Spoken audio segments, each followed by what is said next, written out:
ಕ್ರಿಸ್ತನನ್ನು ಪ್ರತಿಫಲಿಸುವಂತೆ ನಿಮ್ಮ ಆತ್ಮಗಳನ್ನು ವಾಕ್ಯದಲ್ಲಿ ಬಲಪಡಿಸುವ ಅನುದಿನದ ಧ್ಯಾನ. ಇಂದಿನ ಧ್ಯಾನದ ಶೀರ್ಷಿಕೆ, ಮಕ್ಕಳಿಗೆ ಕೊಡುವ ಆರಂಭಿಕ ತರಬೇತಿಯು ಅವರ ಭವಿಷ್ಯವನ್ನು ನಿರ್ಧರಿಸುತ್ತದೆ. ಈ ದಿನದ ದೇವರ ವಾಕ್ಯ, ನಿನ್ನ ತಂದೆಯನ್ನು ತಾಯಿಯನ್ನು ಸನ್ಮಾನಿಸಬೇಕು.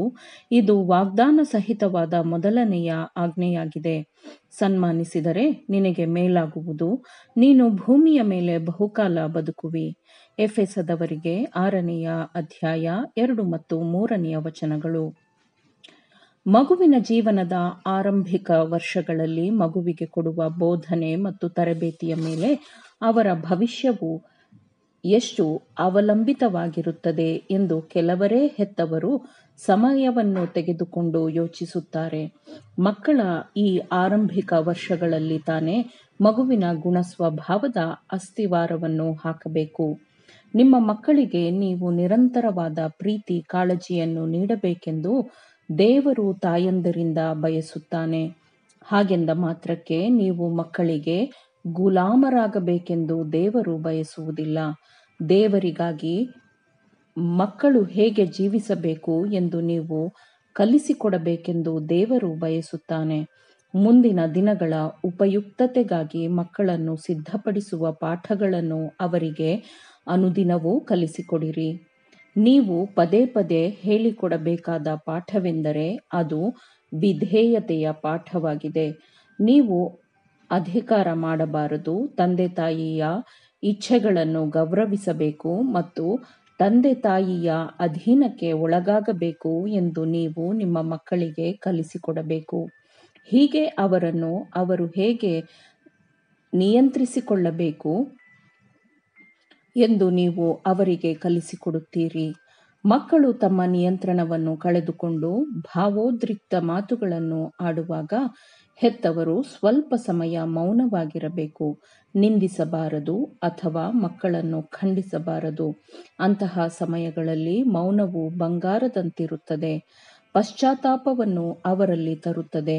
ಹೆತ್ತವರು ತಮ್ಮ ಮಕ್ಕಳನ್ನು ಕಠಿಣವಾದ ಮಾತುಗಳು ಮತ್ತು ಕೋಪದ ಮಾತುಗಳಿಂದ ಕೆರಳಿಸುವಾಗ ಸೈತಾನನು ಸಂತೋಷಪಡುತ್ತಾನೆ. ತಂದೆಗಳೇ, ನಿಮ್ಮ ಮಕ್ಕಳನ್ನು ಕೆಣಕಿ ಅವರಿಗೆ ಮನಗುಂದಿಸಬೇಡಿರಿ ಎಂದು ಪೌಲನು ಈ ವಿಷಯದ ಬಗ್ಗೆ ಎಚ್ಚರಿಕೆಯನ್ನು ನೀಡಿದ್ದಾನೆ.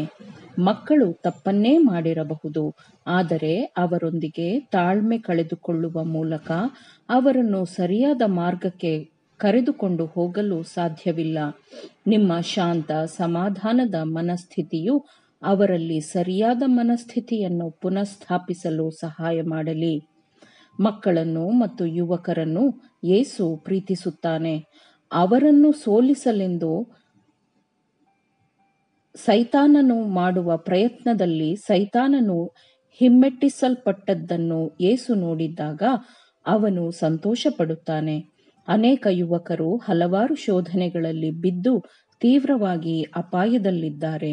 ಆದರೆ ರಕ್ಷಕನು ಯುವಕನ ಬಗ್ಗೆ ಅತ್ಯಂತ ಕೋಮಲ ಸಹಾನುಭೂತಿಯನ್ನು ಹೊಂದಿದ್ದಾನೆ ಮತ್ತು ಅವನನ್ನು ಕಾಪಾಡಲು ಮತ್ತು ರಕ್ಷಿಸಲು ತನ್ನ ದೂತರನ್ನು ಕಳುಹಿಸುತ್ತಾನೆ.